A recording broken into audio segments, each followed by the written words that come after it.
Cinta Budaya Daerah.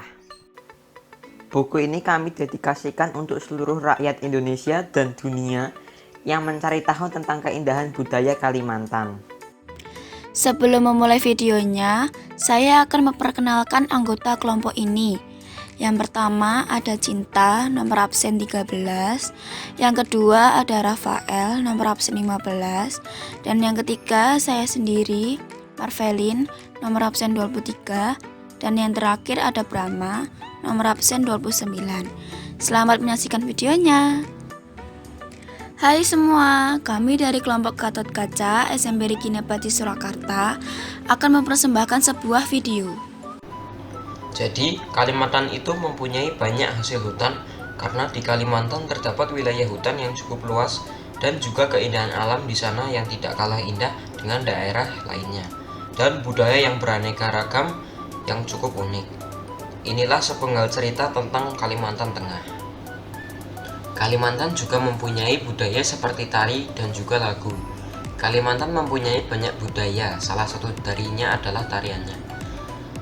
Tari giring-giring sudah ada sejak zaman nenek moyang di tahun 525 di daerah Pacu Ampat. Di Kalimantan, tari giring-giring difungsikan sebagai tarian penyambutan. Gerakan tari giring-giring bisa merupakan senam ritmis dengan low impact, yang berarti gerakan tubuh pelan namun bisa membuat sehat tubuh. Tarian ini memiliki banyak variasi, tetapi gerakan dasarnya tetap sama, yaitu gerak manasai. Tari pergaulan suku Dayak di Kalimantan Tengah, serta ragam gerak tantrik, menjingit-jingit, gerak 2 kali melangkah ke kanan dan ke kiri, yang merupakan pakem gerak dari tari giring-giring. Para penari sambil berdiri menggerak-gerakkan badannya mengikuti irama musik, bersamaan dengan melangkah maju, mundur, serta ke kanan dan ke kiri. Perpaduan ketepatan gerak kedua tangan yang memegang bambu dan kaki secara bersamaan menjadi ruh dalam tarian ini. Genggareng yang dipegang di tangan kanan adalah seruas bambu humbang berukuran panjang 120 cm yang kedua ujungnya ditutup dengan kayu ringan dan diberi hiasan rumbai. Manasai adalah satu jenis tari pergaulan yang ada pada masyarakat Dayak di Kalimantan Tengah. Tarian ini dilakukan oleh beberapa orang peserta, yaitu pria dan wanita yang berdiri berselang-seling antara pria dan wanita dalam satu lingkaran. Dimulai dengan semua menghadap ke dalam lingkaran, kemudian berputar ke arah kanan, sambil melakukan gerak maju bergerak berlawanan arah jarum jam. Kemudian menghadap ke arah luar lingkaran, berputar lagi ke arah kiri sambil melakukan gerak maju. Begitu seterusnya sambil berputar terus berlawanan arah jarum jam dengan mengikuti irama. Dengan bertambahnya peserta yang ikut bergabung, maka lingkaran tari pun akan semakin membesar. Dan semakin banyak peserta tari, irama musik pun bisa semakin dipercepat. Dan suasana gembira serta meriah pun akan terbentuk. Cerita rakyat atau legenda termasuk budaya yang harus dilestarikan. Pengertian legenda adalah cerita rakyat yang dianggap benar-benar terjadi. Contoh legenda yang ada di Kalimantan yaitu Mandintang Karimin, legenda Danau Lipan, asal mulau Sungai Landak, kisah Pangeran Biawak, asal mulau Sungai Mahakam. Legenda Danau Melawen. Dahulu kala ada seorang pemuda bernama Kumbang Banaung. Ia adalah seorang pemuda yang tampan. Ia hidup bersama kedua orang tuanya yang sudah tua, dan hidupnya sangat sederhana.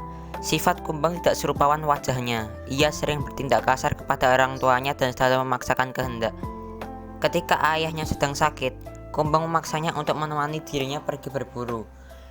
Meski dengan bersungut-sungut, akhirnya Kumbang pergi seorang diri. Sebelum ia pergi, ayahnya memberikan piring melawan, kemudian ia pergi. Ia menyusuri hutan lebat. Ketika semakin jauh dalam hutan, ia tersesat. Kumbang pun segera mencari jalan keluar dari hutan tersebut. Lalu ia berjalan memasuki desa yang bernama Desa Sanggu.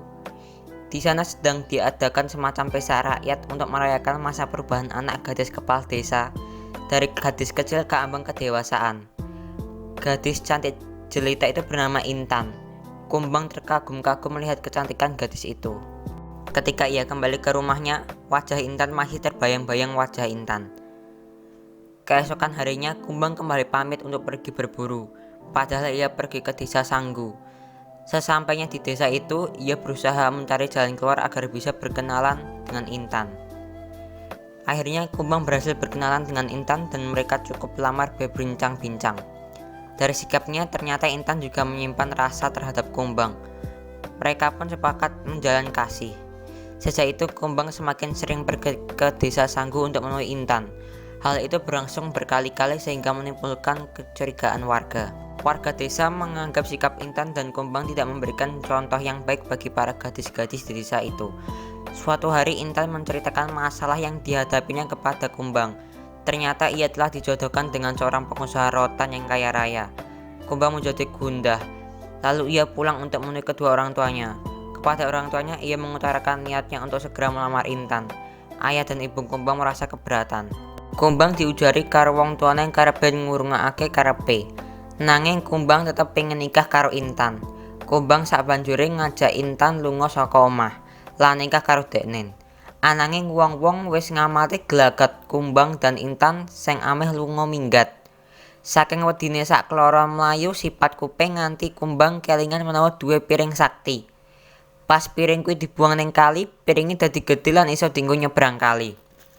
Nanging nalika tekan ing tengah kali dumadakan ing angin lesus, bledek lan udan deres banget. Piring saktine ora kuat akhire numplak. Kaline dadi sendang sabanjure kasebut dadi sendang melawan. Ceritane si Kumbang lan Intan malah dadi bajul putih sing jaga sendang kuwi mau. Selain keindahan alam dan budayanya, Kalimantan memiliki sejarah tentang perlawanan orang Kalimantan dengan orang Belanda yang menjajah Indonesia. Perlawanan itu disebut dengan Perang Banjar yang dipimpin oleh Pangeran Antasari. Perang Banjar di Kalimantan Tengah dan Kalimantan Selatan. Interaksi antara Belanda dan Kesultanan Banjar terjadi pada tahun 1840-an. Belanda melakukan campur tangan di beberapa wilayah Kesultanan Banjar dan memadamkan sengketa-sengketa dalam negeri Kesultanan Banjar, sehingga Belanda mendapatkan hak khusus untuk mencampuri urusan dalam negeri Kesultanan Banjar. Interaksi antara Belanda dan Kesultanan Banjar menimbulkan banyak masalah yang pada akhirnya memuncak dalam Perang Banjar. Perang Banjar mulai meredup ketika Pangeran Antasari menghadapi penyakit paru-paru dan cacar. Meskipun dalam keadaan sakit keras, keinginan Pangeran Antasari untuk menjadikan Kesultanan Banjar sebagai wilayah berdaulat tidak meredup. Pangeran Antasari meninggal pada Oktober 1862 dan menitipkan pesan kepada pengikutnya untuk terus berjuang hingga titik darah penghabisan.